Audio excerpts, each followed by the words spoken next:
Well, Chris, it's called getting smacked. Welcome everybody, welcome to the latest episode of the Smac Talk podcast. Today I'm joined by a wonderful guest, a radio presenter nonetheless. Oh my god, it seems so weird to say that. Like I feel like a phony when I say that. Like it's still weird for me. Why? To say that because I'm just brand new and it feels weird to be like, oh, I'm a radio presenter. Do you have it in your Instagram bio? No, I haven't put like radio presenter. I've just said like, what have I said actually? I've just tagged Cool FM and put like what time I'm on at because I feel like I'm not at that level yet to be like, oh yeah, I'm a radio presenter. Cause by the way, this is Evanna Maxted. Did I get it right? Yeah. I am so bad with names. I've decided I'm going to do a new introduction question because normally what I do is I try to introduce people and make an absolute balls of it. Mm-hmm. So what I'm going to ask you is, in 3 words, no more, tell people what you do. Ooh, okay. Oh my goodness. Okay, 3 words what I do. Okay. You can say live, love, laugh. You can say anything. It doesn't have to be creative, but 3 words what I do. No filter. Okay. Oh, kind of on what I don't know. Wait. Oh my goodness, you're gonna have to edit this out. I need to think about this. 3 words on what I do. I literally just talk, sing, and dance. That's good. Yeah. It. That works. That works. Where do you do most of your talking? Behind the mic in the radio studio, and like the singing and the dancing is also in the radio studio but off mic. I have to make sure the mic's off for that. So one's your profession and the other 2 are probably hobbies. Yeah, 100%. Yeah. Well, they're the 3 things that I'm the best at. I think that I enjoy the most. Mm-hmm. Like, I think I enjoy those. That's class because I've seen some of your radio clips before, and you give it the pure like. I don't want to say like the whole like do you ever see my Jama vibe of oh my like, goodness on yes One and like I she's love like dancing and you give that pure energy. I'm so glad I do because I really look up to her. And I was doing this podcast, I was like, I'm gonna have to bring the energy that this girl is gonna be really full, which no we're recording this I would say relatively early in the morning for some people, but for a radio nighttime radio I was like, this girl has a lot of energy for this time of the morning. No, I feel like I'm known kind of as like the excitable puppy at the minute within my workplace, like, but I think that's the thing when everyone starts new, like they all come in really excited. You must be one of the youngest one that works in there, are you? Yeah, I'm like that's why I'm still really nervous, like still working there because I feel like I'm just a wee baby that's just like, hi guys, I'm here, like I'm here now, but like everyone's just been so lovely and like people like Rebecca McKinney and stuff, they've taken me under their wing. That's and everything class. So I feel a lot more relaxed now, but everything comes with nerves, but nerves are a good thing. That's it means you care. Yeah, exactly. It's like you could do like, I was talking to Guy Gabriel on the podcast the other week, and like makes music, DJs, whatever, and he says the first time you get in front of a crowd, even though you've done it a million times and it's like sometimes it's not as easy as press and play, you know, you really know what you're doing. He goes, that first time in front of a room you just absolutely shit yourself. Yeah, no, literally I'm still like that now whenever I'm presenting, like your first link is the most scary, and then after that you can just relax into your show. There was like, I remember most things people will relate to is like if you ever worked in a place and you had to make a phone call in an office. Have you ever done that before? Have you ever worked in an office? No. So basically I remember when I went on my placement and we had to make a phone call, like your first, even if it was just to like someone else in the business or whatever, you'd be like pick on the phone and everyone you think is listening to you. You know, it's like an office call. Yeah, like, 100%. Oh my god, and then you try to introduce yourself and you mess it up and you sound nervous and then you get off and then everyone just laughs at you. Yeah, and then you realise everyone's doing the same thing and like everyone's in their own little world of work. They're probably not paying that much attention anyway. Exactly. I really want to pick your brain on the Cool FM stuff and how you got it there, because like not only does it have the biggest prize sorry, I have to keep clearing my throat. I'm the same, I'm so croaky. Not only does it have the biggest cash call prize on, which someone actually asked me, I need to get this out of the way straight away in the podcast.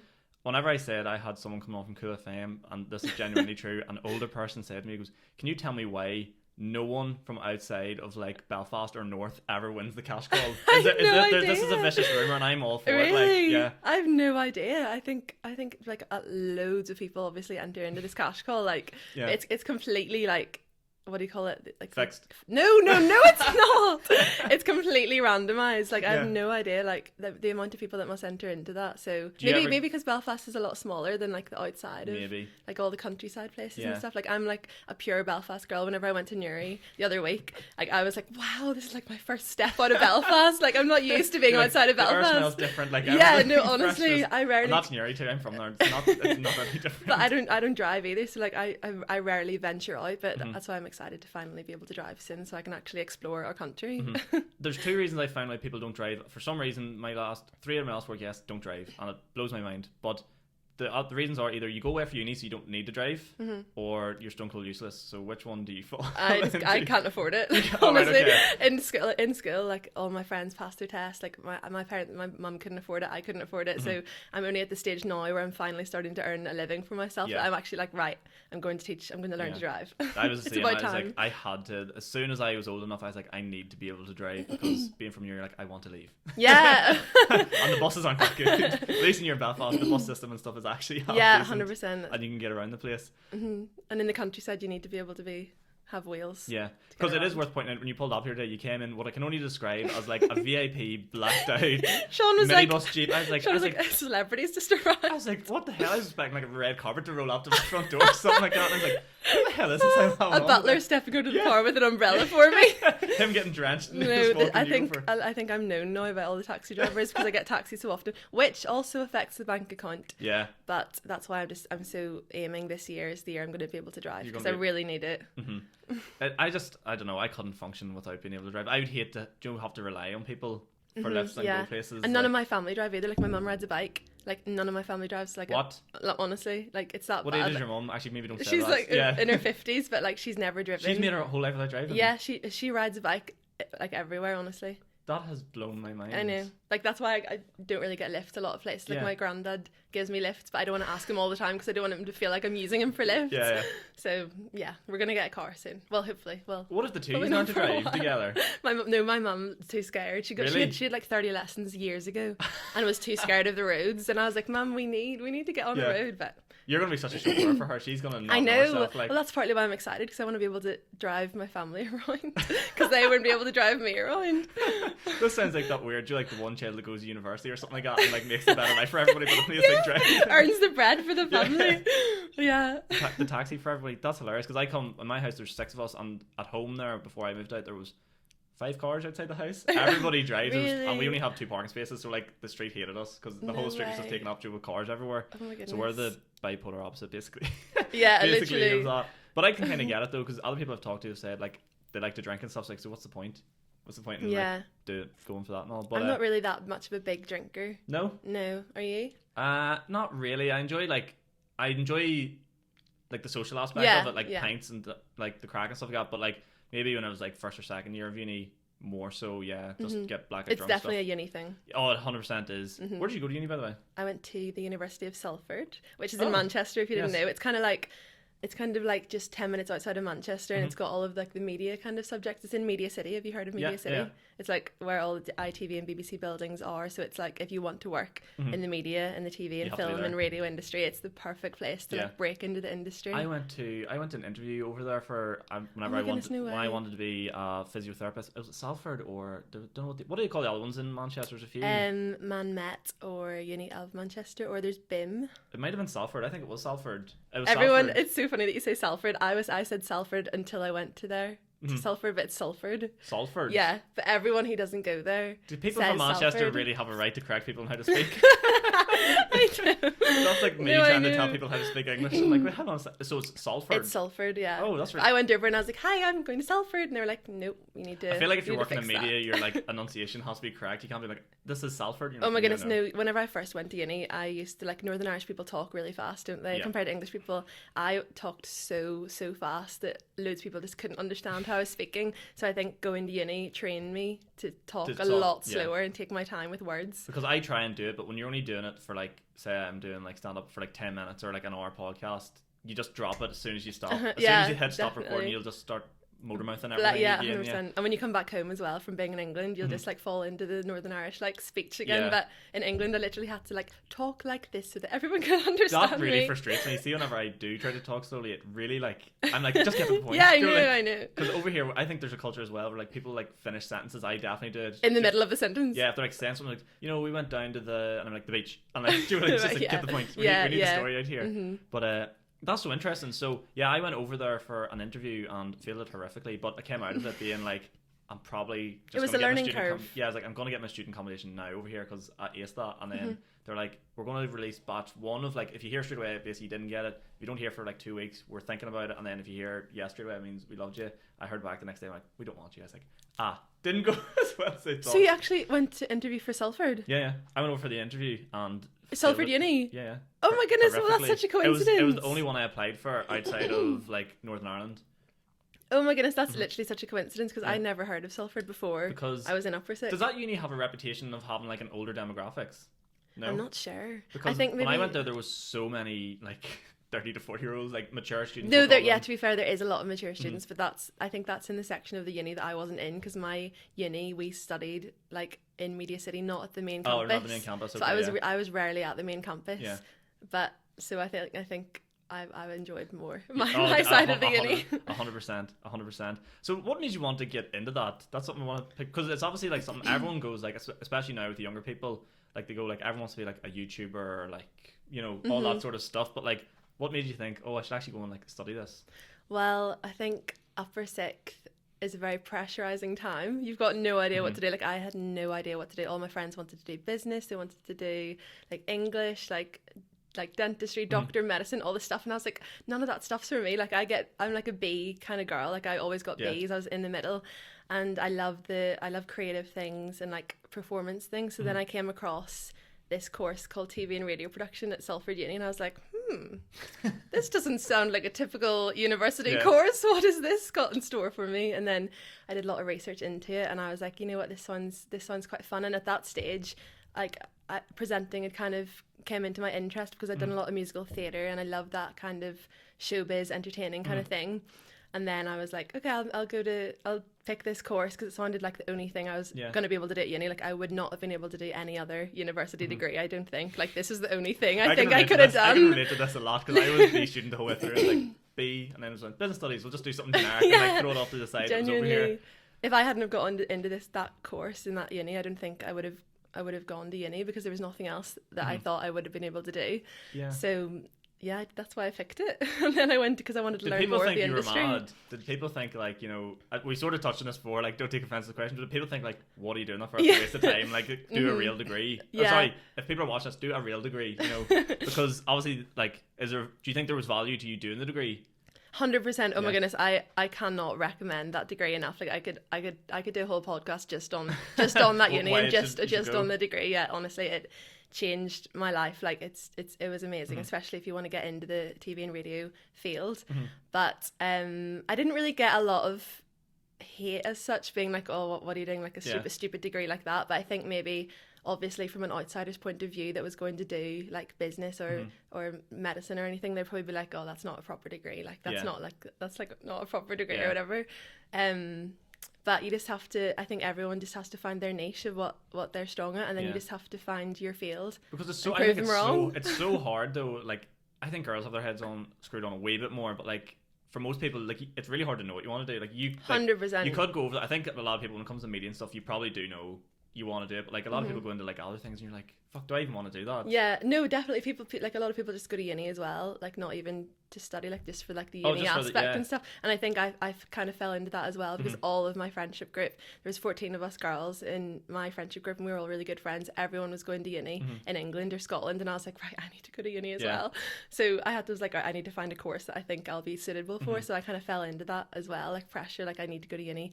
And I think everyone does. It's hard. It's hard to not fall into that sort of like pressure of like should like when everyone else is going. Because I remember you said how tough upper sixth was. I didn't even make it to upper sixth. I quit the year before. I got my S results back and looked at them and went, oh sweet lord, there's no one in the world that can pull these grades off. It's not for everyone. They're like, my brother left after his GCSEs. Like it's really not for everyone. No, it's horrific. But now that like I've actually taken a wee bit more time, like I'm in my final year, I'm 24, you're basically finished your degree and you're 22. Do you know what I mean? And now I'm like, right, I can actually put my head down and do a bit of work, because it wasn't as if I couldn't do it. It just come an arse. It just never appealed to me. No, I completely get you. Or like never wanted to do it. But it is one of them things, like you saying that you did media studies, it makes you think like, oh, wonder what that would have been like. To go and do it. But I guess you never know unless you actually take the plunge and actually go do it. I think you probably would have really enjoyed my course, to be fair, because if you're interested in all this audio kind of production thing, like it is, I feel very fortunate and lucky to have done like a degree that I can say I had so much fun in doing.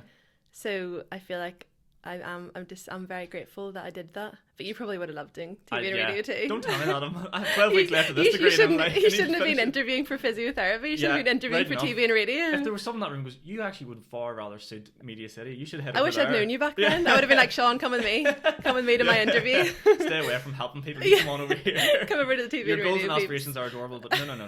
This is no, not you. you're meant to be here, hon. And then obviously moving away from home. So what you must have moved to like 19? 19, yeah, 19. What was that like? Because I presume if you hadn't drove, you hadn't been too far out of where you're from. I always thought of myself as a homebird when I was younger, but I think when it came to 6th year, I was so ready just to like. Yeah. I feel like now I really appreciate living in Northern Ireland, but see when I was in school, like all of my friends were like, oh, I hate Belfast, like let's go to England, blah blah blah. Like I think we just had adapted that kind of mindset because we hadn't really ventured out before. Like I knew nothing about England or anything, so I think once I came out of England and moved across the waters, I then learned to appreciate Northern Ireland so much more, and like the community here, and like the people are nicer over here than England. I think so. Well, I just think because Northern Irish people, I think we just, as a general, we just have like a nice community kind of sense about us, and there obviously is lovely communities in England, but I just felt like I learned to appreciate Northern Ireland a lot more. I feel when you go over to them big cities, you realise how much everyone's like interested in themselves, not in a bad way, but like people don't really. It has its good and bad things. Like you can walk down the street wearing whatever the fuck you want, and no one's gonna bat an eyelid at you over there. 100%. Whereas here, you might not be able to do that. No, yeah, that's what I mean. Yeah, but if something happened, like God forbid anything happened, but more people are concerned for you and have your best interest over here. I feel like just in general, like you can go anywhere here and everyone's sort of nice and friendly and welcoming. Like the best example I always use was during the lockdown when we were going out for walks. You go for walks and people you don't know here, like just out for walk, people would say hi. Hello. And yeah, like, I got to stage where I was like, okay, thanks, because there's not many people out walking, but you don't get that anywhere else. That's exactly what I mean in England. Like I didn't really find that where I was living. Well, I was living like in like a student area, so but in my final year, I kind of lived in like a residential kind of area, and like not like you would walk down the street and not many people would say hi and stuff, and I wasn't used to that because Northern Ireland, like everyone's just like, oh, what about you? What's the crack? Do you think over here, like I always think this too, Julia, you like we see each other and go, oh well, how's things? How are you?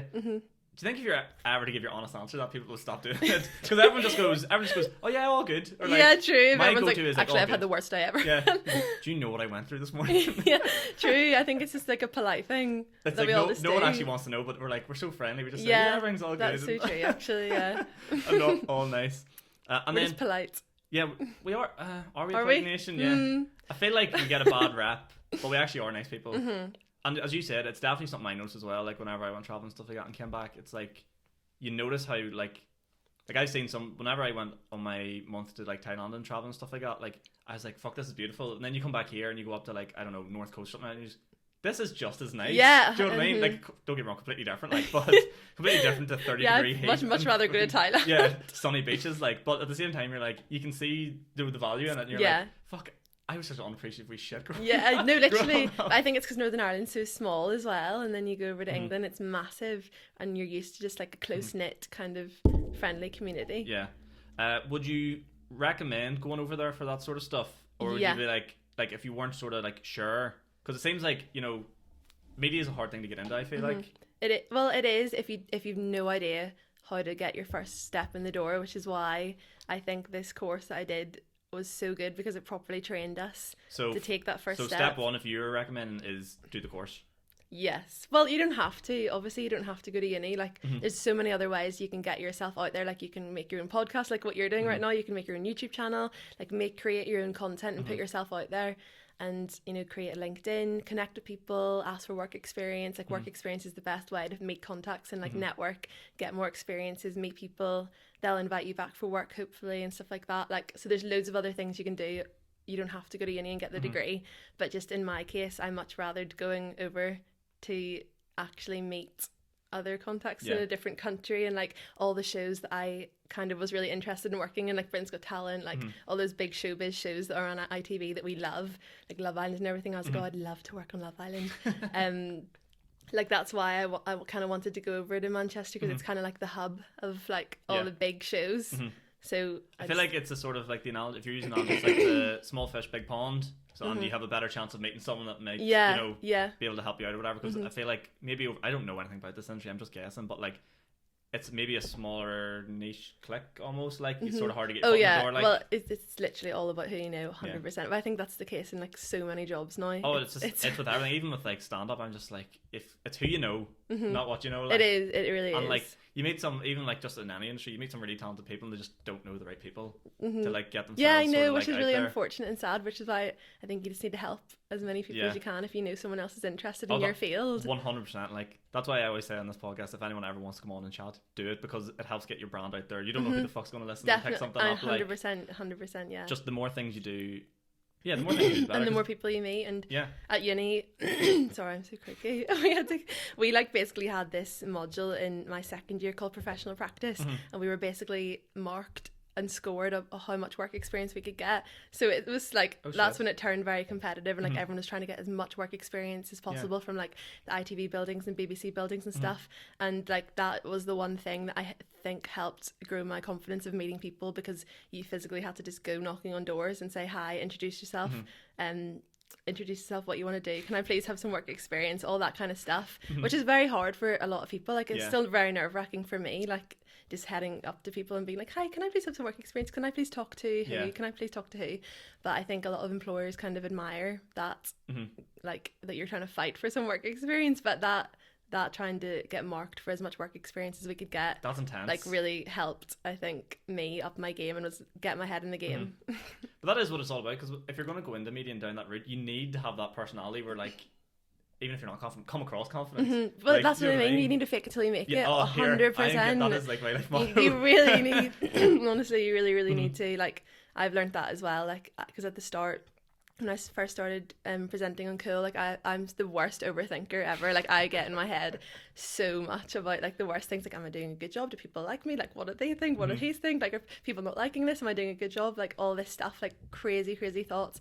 And I think everyone's like a victim of doing that. Like you're your worst critic, and everyone kind of falls into that trap of overanalyzing like everything you do. But like, the one thing I've learned now that I'm in a much better headset is like you honestly just have to fake it till you make it. You need to just own it. I think what people don't realise too is it's very hard, because what I've got a lot of people see me, like obviously people who know me my whole life, and they go, you sound a wee bit different on like your podcast, and you sound a wee bit different when you go and do stand up and stuff. It's like, yeah, obviously I'm putting on a persona. I have to like up my energy a little bit and like give it a wee bit more. You can't just go on and be like, oh well, my name's Sean, didn't it? You know what I mean? Like, 100%. You have to bring it up another level. You can't and just give sit people there the and best version of yourself. Yeah, literally, you have to bring the energy. Do you think Ant and Deck are the same fucking two people you see on every celebrity as they are when they come off stage? They probably get off stage and be like, holy fuck, I'm wrecked. Do you know, like, I seen it at a Michael Bublé concert one time. I was doing like a wee bit of work for like backstage and stuff like that, and he came off after doing this sellout Crow Park show, and the first thing he said come off backstage was, I am fucking wrecked. And I was like, I can relate to that myself. I've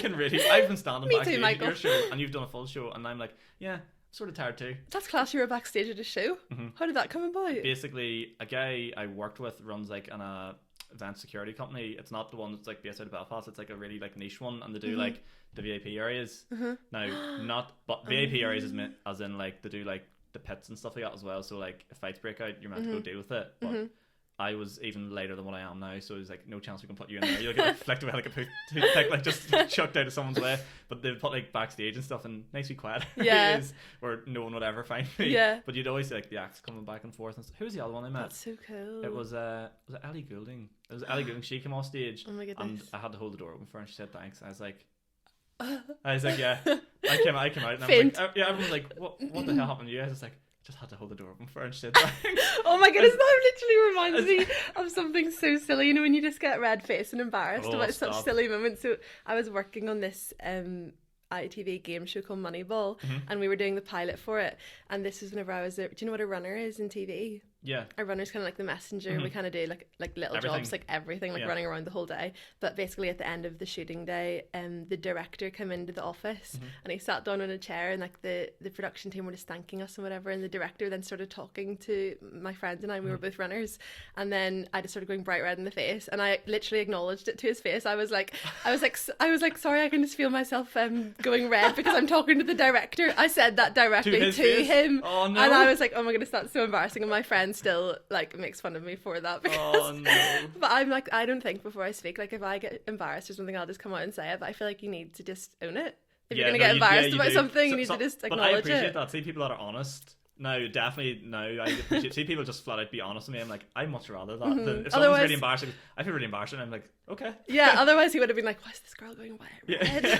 Yeah. I needed to tell him why. And you didn't really even say anything in that situation. Do you know, it's like sometimes it happens you're like one-on-one with someone and you like meet someone, I don't know, something remotely famous or whatever, and you go a wee bit red or something, and you're like, oh my goodness, yeah. oh shit, yeah. I bet they get that all the time though. Yeah. That must be a horrible experience for them. Like I think I feel uncomfortable now, but you must feel true. a million times I know, worse because than they that. literally are normal people, and I've learned to learn that. I mean, I've grown to learn that as I've gotten older, like that they literally are just like us, only they obviously have an amazing talent, and that's why they're in this job. Yeah, But celebrities are just real people. Do you think they must get fed up with it? I think most people strive to be a level of celebrity that's just like making good money. Don't talk to me. Yeah, you make like good money and you just sort of like go under the radar. I think like the perfect celebrity is like can still go to Tesco's. Yeah, but 100%. also on like TV. If that's a thing, I don't know if that's a thing or not. Like, but I couldn't think of anything worse than like being a celebrity and not being able to go to the shops. Like imagine going out for a meal or something and just someone being like, "Can I get a photo?" You're like, I know, to be fair. as much as that is lovely, but like I think people need to learn to like. I'm talking as if it's me that gets this treatment. I'm like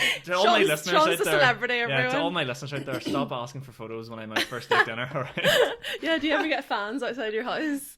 There was one guy one time that walked past, and obviously like people don't know us, but there's a bright light on here. There's a massive banner. There's 2 microphones. There's 2 people. It's weird, and you can see in here bright as day He's through the like, street. ooh, who's in there? Yeah, There's people. something going on. There was one guy just stood there for 5 minutes when I was recording an episode, and I was like, "You okay, bro?" Like, really? It's just like I was just looking at being like, "What the heck?" People are so nosy. But I mean, I'd probably do the same if I walked past the house. I'd be like, "Oh, what's happening in here?" We're getting new neighbours next door. Like the guy just moved out this week, so hopefully they don't listen to this. Probably don't, but they find out that I'll be 100% watching. Do you like you watch their every move to like find out what they are and like yeah. You never guess your man does. He's like a doctor. He comes out in a doctor's coat or something like that. You pure like make your mind up before you meet them.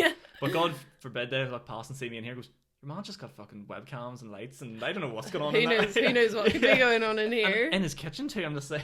It's not what it looks like. Have you ever heard of podcasting? If they're really old, it's a podcast. True, people probably don't know that. No. Do you listen to a lot of podcasts yourself? I do, and I don't listen to the stereotypical like motivation ones. That's not me because I'm sick of it. That's not me. Yeah, literally. Like, I love what I like listening to. I like listening to like comedy based stuff that like you get inspiration from for your own comic stand ups. No, not even that. It's just it puts me in a good mood. It just like I would for some reason to entertain you. Yeah, it's more entertaining. I don't really. This is blasphemy because you do radio. I'm sorry, but I don't really like music. Right, which is I can't believe you just like. I actually seen you asked in one of the Q&As I did the other week. He said, "Would you like to do radio?" And I was like, "Yes," but see, picking the music, I'd be like, I can only play 3 songs. That's it. That is my, and it'd be like Bill Withers. But you get a lot like a long list of kind of tunes to like play. If you know what I mean. Let's go into this. Do you control the music? So or do they have like an algorithm that so keeps we people have listening? like we have a programmer obviously who loads in all of the music. There's like an A list, a B list, and a C list of just obviously like all the top 40 songs. There's kind of like there's honestly so many songs in the system as well because for example like Cool Goes Quiet takes requests from the listeners, so we just search up the songs and that's whenever we kind of have more like freedom, if you know what I mean, by playing songs for people. So that's why I love doing requests for listeners because I actually get to play what people want to hear. Could you sit there and be like, say someone you really want to listen to a song but no one sent in the request, be like, and Jimmy from Matterfeld wants to listen to it, and then just play your favourite song? Well, sometimes if I'm not getting enough Cool Goes Quiet requests, then I'll just play like my favourite Disney song or something because I love Disney songs. Like anytime you hear Beauty and the Beast, come on, Cool Goes Quiet, that is me. What's my favourite Disney song? Oh, it has to be the Moana one. Is quite up there. Oh, How Far I'll Go. Don't get me started. I'll start singing. No, the one The Rock does. You're welcome. Thank you. Yeah. You're welcome. That is an absolute. The Rock's a legend. That's an absolute anthem. Do you know the way he released that new song as well? That like rap. Weird. Has he got a rap song now? Oh, it's fucking horrendous. Oh my goodness. Actually, I'm not gonna say that because people love The Rock, but it's like a motivational like rap song. Oh my goodness, I'll have to tell my brother. My brother's like The Rock's #1 fan. Wow. Yeah, he basically has a song, but it doesn't even coat the laces of You're Welcome. Like it's not even in the same ballpark. You can't beat Disney. No, you actually can't. Everyone loves Disney. And who knew Disney. that man was so talented? I know. He was a wrestler, then he was an actor, and now he's a singer, and now he's a rapper. I love how every single post on his Instagram is like of his children. No, it's not his everything. Even when he puts up his children, it's like I'm enjoying this special with my children with my like Tremana tequila. He always gets his he always gets his plug in there, and I respect the shit out of it. Apparently, he gets like 500,000 a post. No way. Which is that's the goal, crazy. I think. And, like, that is mental. Mm-hmm. That's like Molly May. Like, she gets like that amount of money for an Instagram post. It's what crazy. did you make of the Molly May situation? What was it that she said? She said everyone's got the same 24 hours. In a day.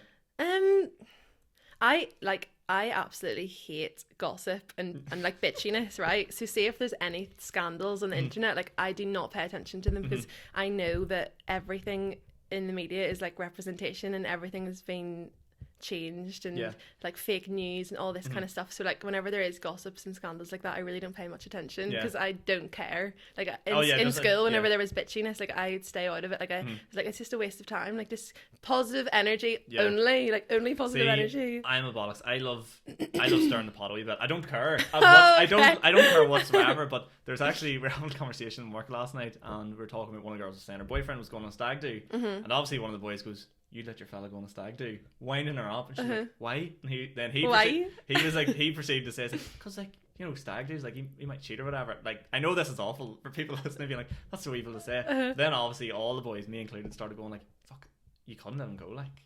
And her poor girl's head was absolutely... Oh my goodness, she must have tortured her.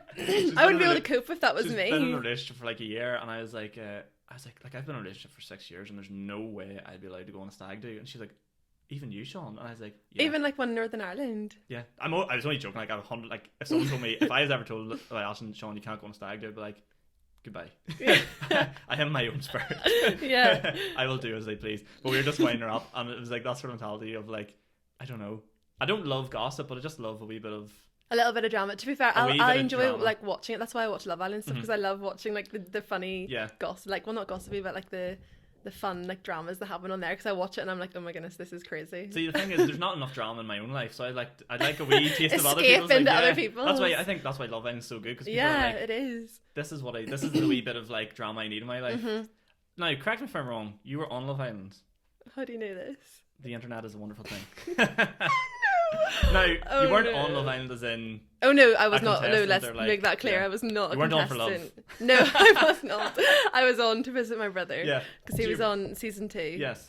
And that's actually, to be honest, that is what made me want to start working in TV, to be fair. Oh, really? Because what age was I? I think I was 17. I was in lower sixth or upper sixth, and Adam made it to the final of season 2, and my mum and I got invited to go on for the family episode to go in and visit him, and I saw the TV set and the production, everything. I'd never thought about working in TV before until I went on the set, and I was like, wow, I want to work on Love Island. And I think that's what made me really interested in then finding the TV and radio course. Yeah, I love how most people go on there and probably be like, wow, you people are all so beautiful.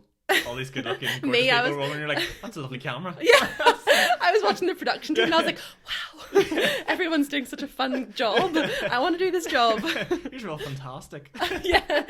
So you went on, you had to visit, so you're in at that stage where like you go in and visit, is it? And you like meet their like... Yeah, we were only in for about 20 minutes. Is that all it is? Yeah. We were only in like... Oh, I know. We were only in for about 20 minutes just to say a quick hi and bye, a little catch up, see everyone else, and then the next parents had to be brought in as well. It was literally like, it must have been like 6 years ago now. Really? Yeah, it was ages ago. That season was the season before what? It's Chris and Kem. Is that the season before that? Yeah, no, the season before that. Yeah, it was. Oh, right. It was the season where Nathan and Cara won, and Alex and Olivia were on it, and then and Adam was fourth. Katie and Scott, I think, were the third couple. Did you watch that season? I have caught up on like most of them, but they all blur into one now. Like, I never knew what the show was until like Adam was meant to go on Take Me Out, Take Me Out on ITV, because he just wanted to go on a show and just like get, because he's a wrestler and he wanted to get his like publicity out there for his wrestling career, and then he was meant to go on Take Me Out, and then he just came home one day and was like, I'm going on this show Love Island, and I was like, my mum and I were like, what's Love Island, because it wasn't really that big back then, but now that is such a good day. Like, he was meant to go on like no lackey, instead he's spending like a summer out in Spain. I know that's the better deal, but yeah, it really helped boost his career and helped me. Is he still with the girl from Love Island? No.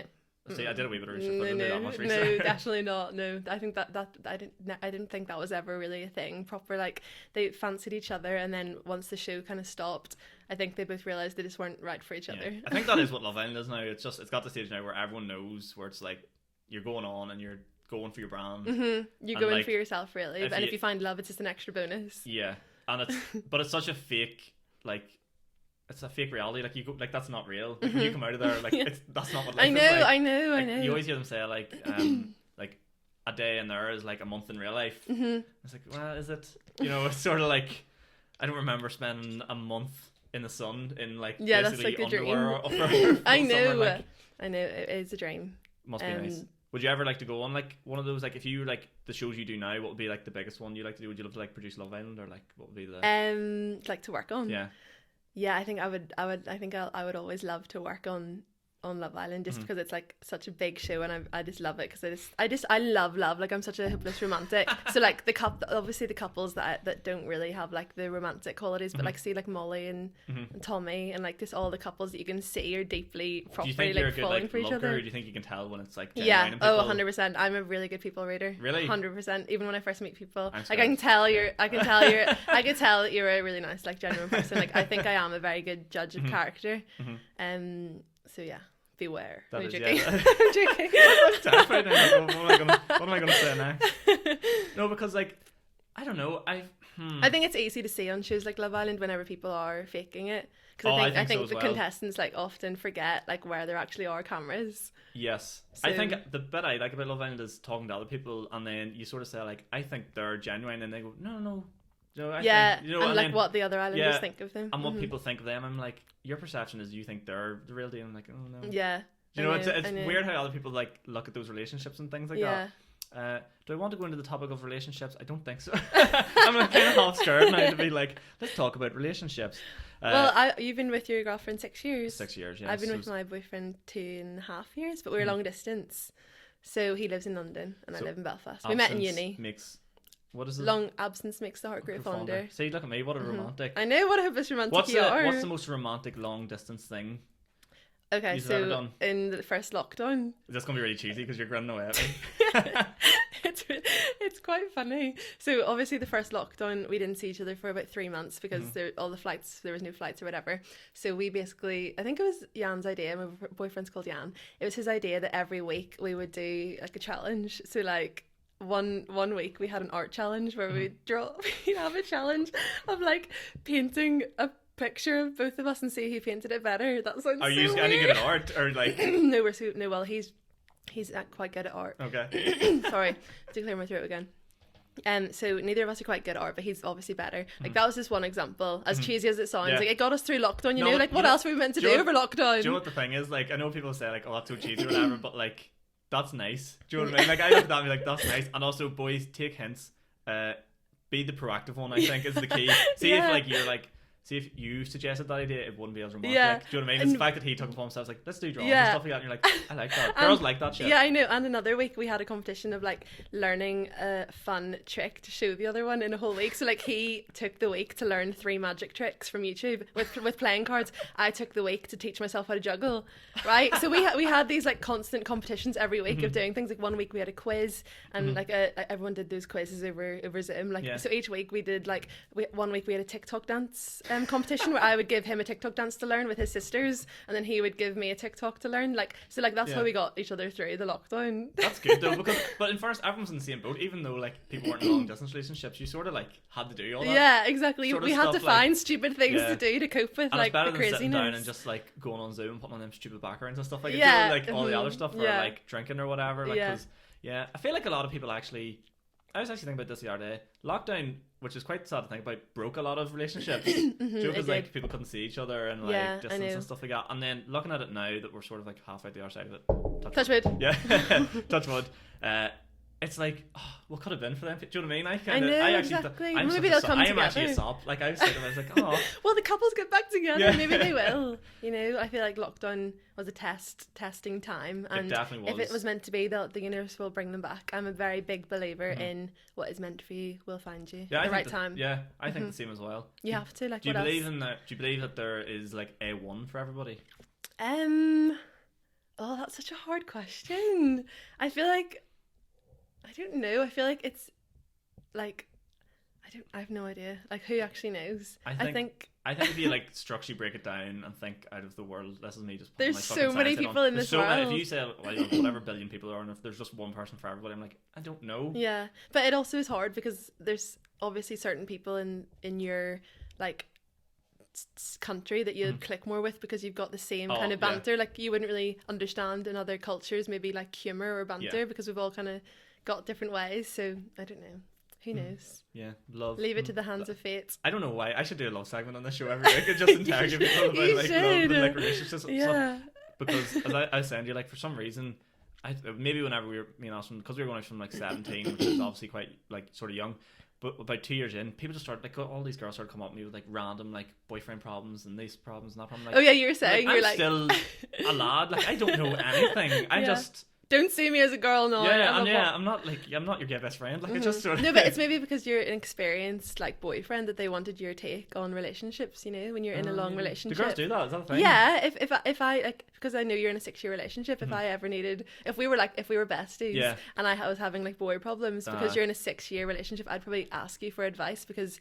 9 times out of 10, the issue is he's either being a dick or the girl is going a little bit crazy. Yeah, it's always one of two things. Like us girls have so many hormones, you know. Yeah, they send us crazy sometimes. The best thing to do, in my opinion, for boys is just say yes. Just easy life. Yeah. But there's a balance to it. So the gist of I think why I've been sort of decent relationships is I've grown up with girls my whole life. 2 sisters around my age. My mum's a twin, so she had kids around the same age. She has 3 daughters. So and I have one brother who came a wee bit afterwards.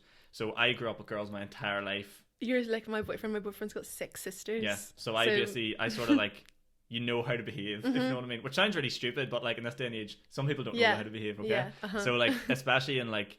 When it comes to relationship stuff, because fine, right? Like I remember the girls will come in and they're going on nights out and stuff like that. And there's a trick to this, right?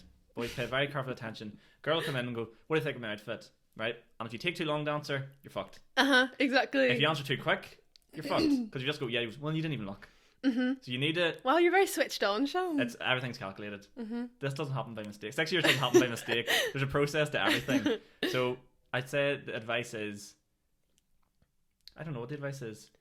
Think like a girl. Yeah. Think like a girl. Don't just say what they want to hear, but like actually don't just be like, yeah, it's lovely. I think I always talk about this with my boyfriend. Like, I think boys and girls' brains are so different. Like, I feel like girls have so many clogs and wires, and we over like so many different like ways of thinking, and boys are very like. Not simple in a bad way, but like if you're concentrated on one thing, you'll stay concentrated on that one thing. Whereas girls will just be thinking crazy of all these multiple things, whereas guys are a lot better at just staying thinking about one thing. Like if you're playing video games, you're playing video games. Yeah. If you're cooking, you're cooking. Whereas girls are like, if we're cooking, we're thinking about this and that and this and this and that. Yeah. I don't have the capacity to think about everything. It's physically impossible. Like I want to be able to like get organized and stuff. It's like. A good example is I think Christmas time, boys will leave it always to the last minute. It's a thing. Unless they see something ridiculously obvious, good and early, they'll like get it sorted. But I feel like girls, like there's girls now thinking about Christmas for next year. Like you'll get in the calls, turn and think like, what could I do? Like he did this year and stuff like that. I'm like, that is fucking mental. Yeah, I asked my boyfriend to get me Uggs for Christmas, and he left it a bit too late, and they went out of stock. And I was like, no, Jan, I really wanted these Ugg boots. And then he ended up getting a different shade, which I prefer now. So I actually am glad that he left it too late because it worked out for the better. But that's an example. I know what you mean. We've all done that. I have this joke I do. I talk about like guys and girls going to like spas and stuff like that together. Yeah. And like how it's a lovely experience for the girls, but for guys it's not as relaxing because it's like it's only ever the girl that wants to go. No boy has ever went, I would love to go to the spa. My boyfriend loves spa weekends. Oh, next time I'm doing a set in Belfast, I'm going to invite you and you can see why that is a lie because I'm not giving that away for free in the podcast. You will learn why that is a lie. But what all guys do, I remember Ashton was like to me, she's like, I'd love to go to the Galgorm. And I was like, right, okay. Would you not love to be treated like a princess? Oh, we have been there, and I do now stand on this statement that it is the best. If I die and go to heaven, that's what I want to look like, the Galgorm. Like it is amazing. Yeah. But I remember the first time she was like, go to the Galgorm, and I obviously like looked it up, and I was like, sorry, how much? Like, do the price of it? I was like, what? No, and then started going on Booking.com for the cheaper one. And booked like a cheaper one that wasn't the Galgorm. Still really nice, like. But I just remember her face. She goes, it's not the same. It's not the Galgorm. Yeah, it's not the same. It was pure like, so funny. I want a pony. It was like, it's not a pony. It's not a pony. It's a horse. Yeah, I was like, oh right, okay. So then next time, that was a good learning lesson. Yeah. She says the Galgorm. She doesn't mean general spa in locations more than she means the Galgorm. And that just as another good example of how men are terrible listeners and how we don't listen to anything that our girlfriends say. Yeah, but the more you are with someone, you'll just learn, what they love the most. And I feel like spas are expensive. They are. They are expensive. The Galgorm's maybe just like something you just have to experience once. I've never been. I really want to experience it because I feel like everyone in Northern Ireland has been. See, it's one of those things where I went and I was like, this is going to be the biggest load of shite ever. Like, and that was just my like brute honest opinion. Mm-hmm. I was like, fuck's sake. I go into no, probably a lot of guys probably have that. Yeah, I'm like, mindset. And I'm gonna go to this place. It's gonna be a deer hole, and I'm not gonna be able to relax the whole time. Went and literally, I was like, this is amazing. Like, I can see what the fuss is about. My mind about, and everyone that goes, like, anyone I ever talk to, they're like, oh, we're going to the Galgorm. Goes, holy fuck. I get excited on behalf of them now. I'm like, holy. By the way, Galgorm, if you want to sponsor this podcast. By the way, Galgorm, I've never been, so. Yeah, if you want to like set us up with some like spa days or something like that, I don't really know. Did you walk around in your white robe Absolutely. and your slippers like a little queen? Do you know what the funny thing is too? You think everyone there is like, like supreme and you don't want to look out of place, but everyone else is just as much a fucking header because you get to like the hot tubs and there's like, Samantha, get a picture of me over here. And yeah, like, that is yes, so true with the champagne. This is what I need to see. But fuck, it was unreal. Was it relaxing? Oh my god, because it's class. Okay, because my mum loves spas as well, but she's always worried about places that are like very busy and it wouldn't be that relaxing because of the amount of people that would be there. There's so much space in this place. Like I work in a leisure centre, like we have like a spa, not the same, right? But they have like a whole outdoor area and there's so much space and like you can basically get hot tubs yourself without having to pay Joe for like a private hot tub and whatnot. So I would highly, highly recommend it. Okay. But I am quite cynical about those sort of things. Do you like things like girls, typical like girly things that girls enjoy, like girl dates and stuff like that? Like, who was it one time? I seen a girl one time went and like, it is really nice and I appreciate the idea, but it was like they went and like, I don't know, went to watch the sunset and ate like cheeses or something like that. And I was just like, they went to eat cheese. They brought in cheese the sunset to watch the sunset. You know where we get these things from movies? Yeah, that's why. I'm just like Nicholas Sparks gives us the wrong idea of romance because he sets the bar so high for so many boys because we fall in love with the guys in all of these rom-coms and then we adapt that we need to find a boy like that. No. And then that's why we've got all these high standards of like all these movie boys that we're like, oh, we need a beautiful romantic American movie boy. So, and I just looked at it like, dick. What a dick. Dickhead. But no, I think there is place for stuff like that and it is nice, but I don't know. It gives guys an idea of like what we would love to. Do girls really want that though? Well, I think maybe because some girls. I think I'm a very cheesy girl. I would like all that cheesy kind of stuff. Yeah. But some girls are very like cold heart. Like no. Yeah. What is a good first date? If like let's pitch a good first date for someone. Maybe there's someone out there that needs a bit of like relationship advice and they're going to take someone out on a date. Well, it depends if they want an active first date. Do they want like I would steer away from going on a dinner date. Like that's just so typical and boring. Like dinner's nice, but if you want to really get to know someone, I would go and do a fun activity. I would also, if I was going to veto something, I would veto the cinema because you can't spot. Oh yeah, 100%. My first date was to the cinema, and I was like, "This is the worst thing." I've ever done. It's just like, this is awkward. You just sit there. It's horrendous. I'd say maybe like go out for like lunch, right? Use that as your like speaking, and then after lunch go on like a walk or like doing a little activity or something. Cycle, bike ride. Yeah, cycle's not bad. Quite be nice. If you're in Belfast, we cycle down to Titanic. It'll be quite good. Yeah, 100%. Maybe can you drink and go on bikes? Is that a thing? And I think that'd be very dangerous. We glass of prosecco or something. I don't know, something just to keep you like, or you could pack a little picnic basket and go to Helens Bay Beach. Picnic. See, I see how my head went. Alcohol. Get alcohol in. I'm like picnic orange juice sandwiches. But you could put alcohol in the picnic basket. But then where do you go from there? Because you've set the bar very high. See, this is the other thing with dates. Yeah. If you do that to start, true. That's so true. Actually, maybe that's not a first date kind of thing. That's a bit romantic for a first date. Don't go on spins either. I don't think that. What spins? Have you never heard spins? No. What spins? Spins. Someone just picks you up in your car and goes for like a spin to like Mickey D's. Have you never heard this as a date? No. I'd be like, do you want to get do you want to lift you go to McDonald's? But like that's a really common, like where I'm from anyway, that's a really common like date. Okay. Well, maybe for younger people, hopefully there's no 24-year-olds going on spins or lifts. Lifts. Yeah, I suppose you wouldn't know what that is. Yeah, because I don't drive. So true. Pick you up on my scooter. Actually, you could bike. I'll hop on my bike. I'll take you a date on my bike. Right, okay, relationship. How have we gone down that niche? I have no idea. Because I'm curious. Right, let's go back to you. This is what happens on the podcast. You just end up going down a rabbit hole and I'm like, how the fuck am I? But it's good when you just like find someone that talks to so much. Yeah. So if you're going on a first date, just do something sound. I don't know. We haven't really get picnic date. Maybe hopeless romantic. Not for a first date. First date, go for a nice lunch and then go for a nice wee walk or little activity of some sort. Maybe bowling. I think bowling's a good first date. Yeah, that is very true, actually. Just, it's nice and social. Yeah, fun as well. Little flirty competitiveness. Yeah, and there's no way of it going bad, because I feel like if you're a fella and you're bad at it, it can be like sort of cute. Yeah. It's not very athletic, but then if you are very athletic and you do good, then it's like, oh, he's good at that. So it's a win-win, really. Like, and actually, yeah, that's actually a good first date. Yeah. But yeah, we're going to reverse back out of that and go back to you and like the media stuff and all that there. So I want to know about like the shows you've worked on. What shows have you done? Like TV shows? Just any shows. Okay, so whenever I was in uni... Oh, sorry, I just touched your mic. So at uni, a lot of the shows I did were in Media City, so a lot of it was ITV game shows. So do you know 8 out of 10 Cats does Countdown? No. Yeah. You did it? That's my number one show. Really? I absolutely love it. Oh my goodness, I did. So I got a running job on that in my final year for like a few days, and running is like, don't get me wrong, running is a very hard job. Like you're on your feet for about 15 hours, like from about like 8 a.m. in the morning to maybe like midnight or something. But it is the best way of just meeting everyone in the TV crew and just having fun, and everyone's it's really fun working on a TV show, because it's so exciting being part of like a TV program. It is a big thing, seeing a studio and like meeting the celebs, the presenters and everything. Like it's just so much fun. So yeah, 8 out of 10 Cats was really, really good. Do you know Joe Wilkinson? He's so funny. I had to go in and take his dinner order, and it was just so funny. We were getting Wagamamas for all of the like Jimmy and everyone, and I had to go in and be like, "Hi Joe, what would you like from Wagamamas?"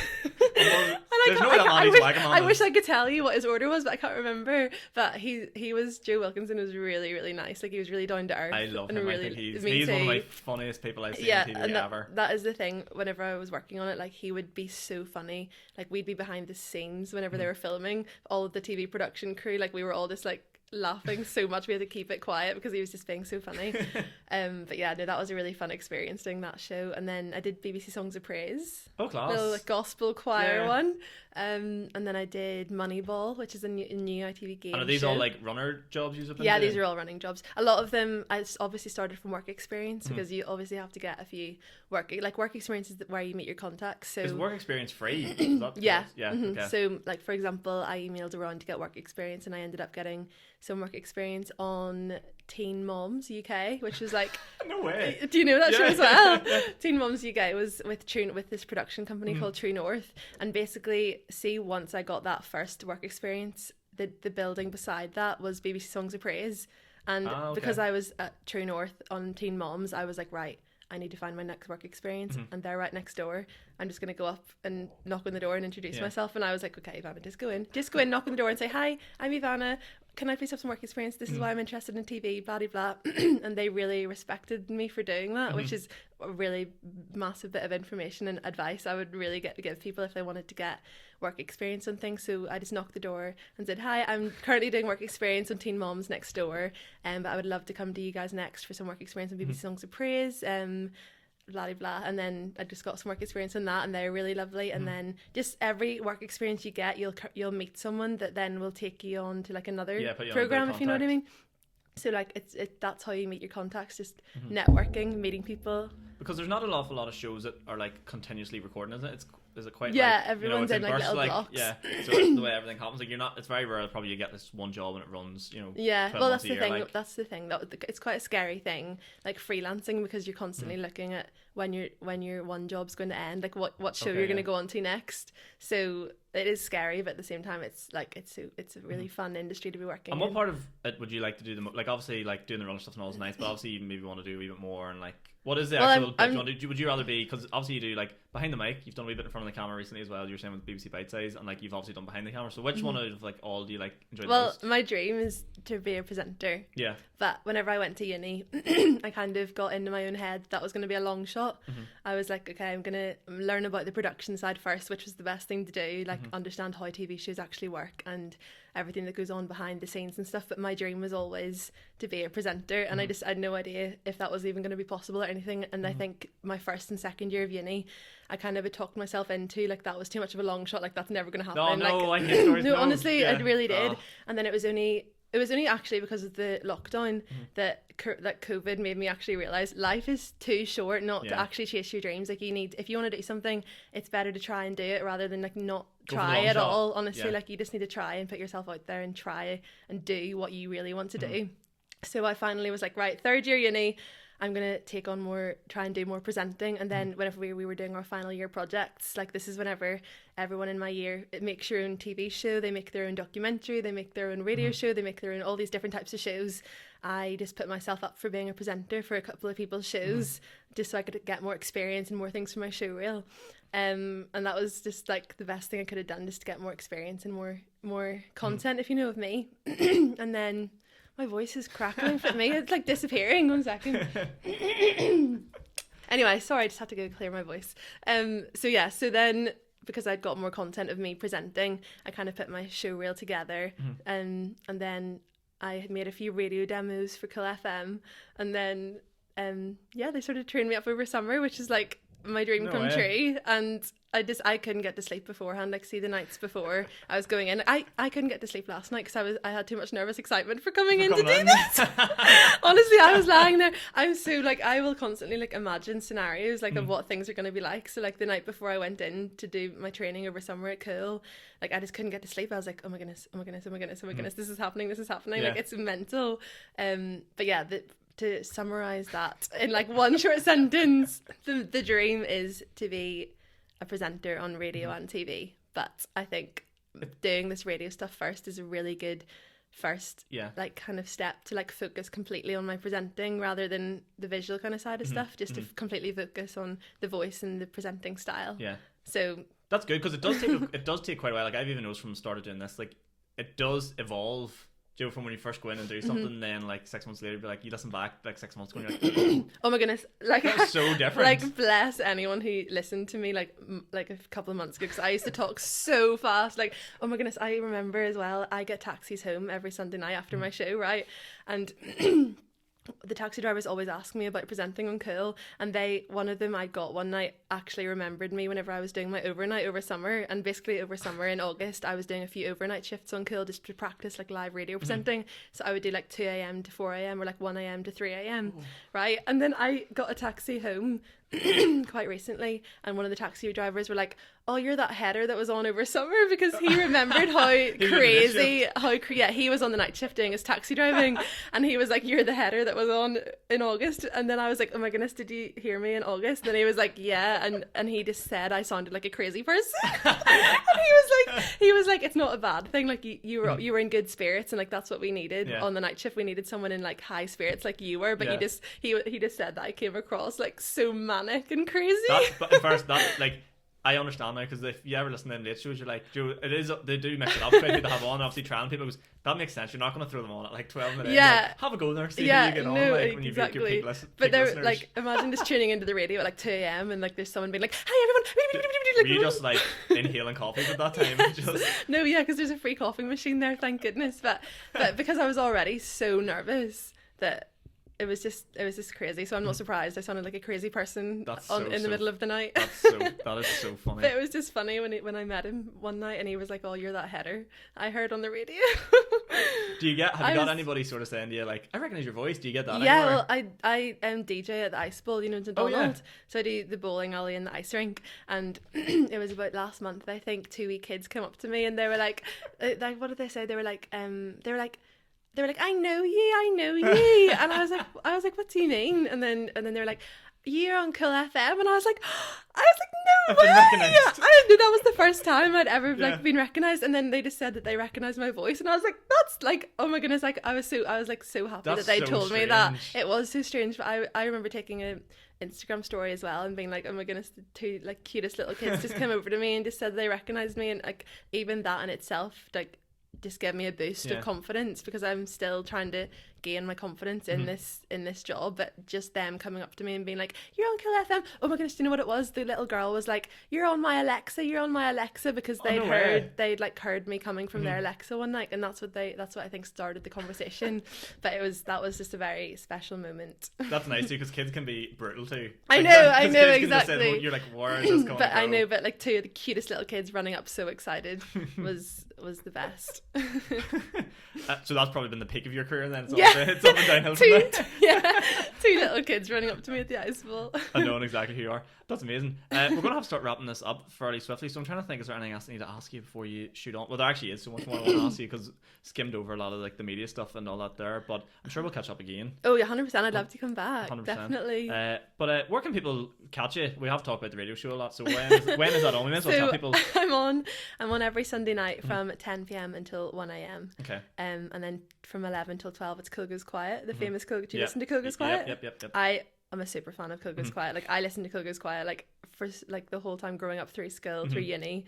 So like it was crazy for me whenever I met like Melissa and stuff, because I'd grown up like listening to them so much. So I was like a fangirl, but like now I'm like, oh my goodness, like I work with these people. Like now I'm kind of like, it's crazy when you become friends with kind of the people that you look up to. No, I know exactly where you're coming from, because like crazy. with stand up, like when you go in as like an open mic, you're meeting these people that you listen to and like have seen their shows here, and you're just like I remember whenever I met Shane Todd, this fucking, I still cringe at this, he came in and he was just saying hello to everyone, doing a quick set and then going on. But he came in, he said hello to everyone, so like, you know, even though he's like didn't need to, he just came in and said hello to everyone, come up and he goes, oh hello, my name's Shane. And I just went, yeah, I know.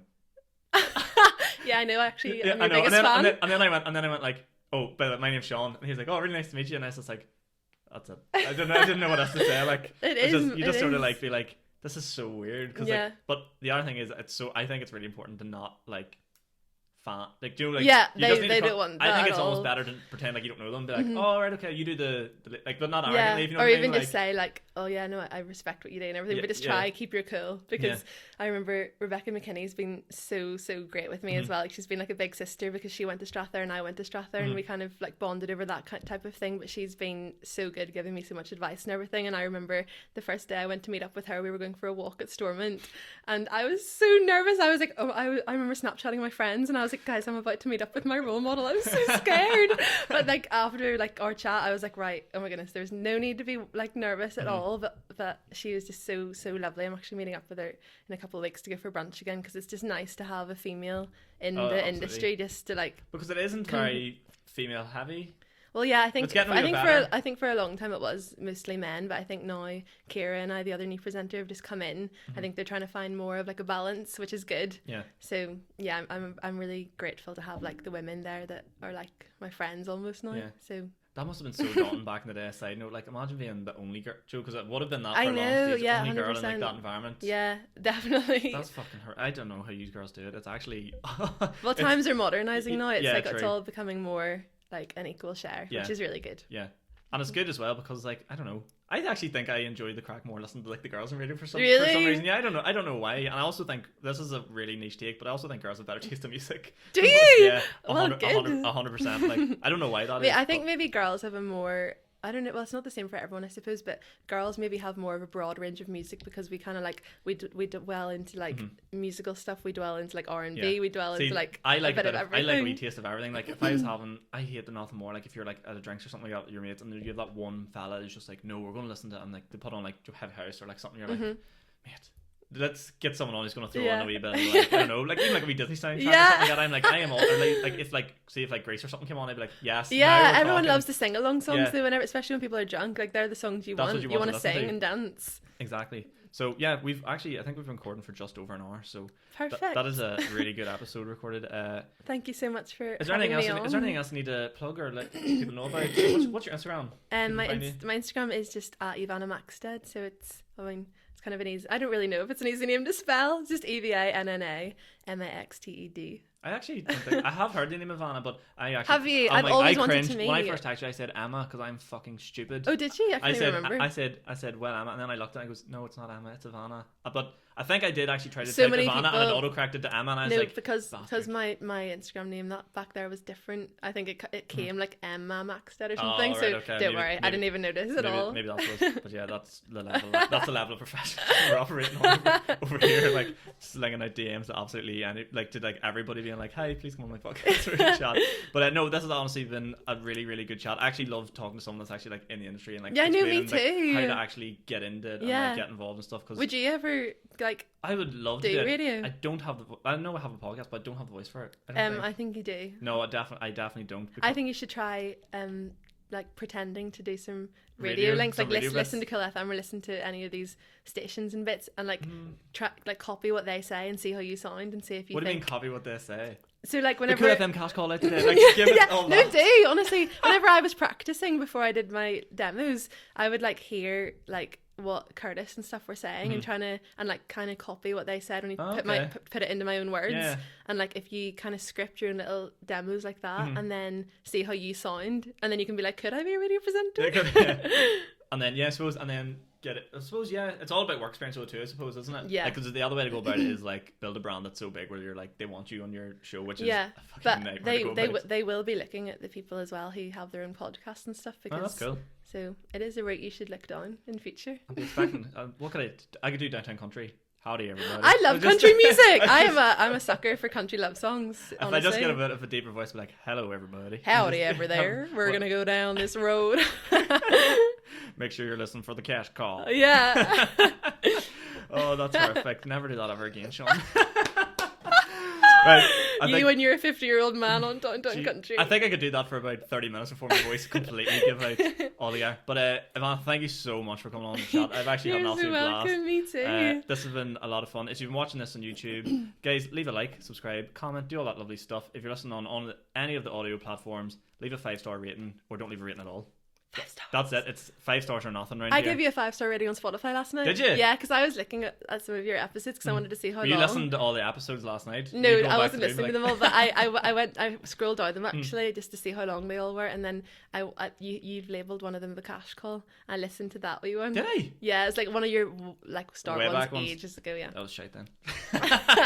It's so hard. See when you're talking to yourself on like a radio platform. Jesus Christ, you have producers on here, don't you? No. What? No, it's just I'm producing it. Like, well, not producing it, but like we are I thought just you by talked ourselves. to someone in your ear. Oh no, it's just us. It's just me, myself, and I. Do you not find it? I suppose you have like texters and stuff coming in, so yeah, well, yeah, but it takes a while to practice being able to like talk to yourself in the room. Does. Like, I've just gotten talk a wee to the bit walls. better, but you look like a crazy person. Yeah. And then you need to rest the vocal cords afterwards. And yeah, definitely. But yeah, sorry, wrapping this one up. 5 stars, subscribe, like. Evanna, thank you so much for coming on. We'll find you at your Instagram and on Cool FM Night. And have you any more projects coming up on TV? Should keep an eye for at the minute. Not at the minute, but the BBC Bite-Size stuff will come up in March. Okay, perfect. Watch this space. Evanna, thank you so much, guys. I'll see you all again in the next one.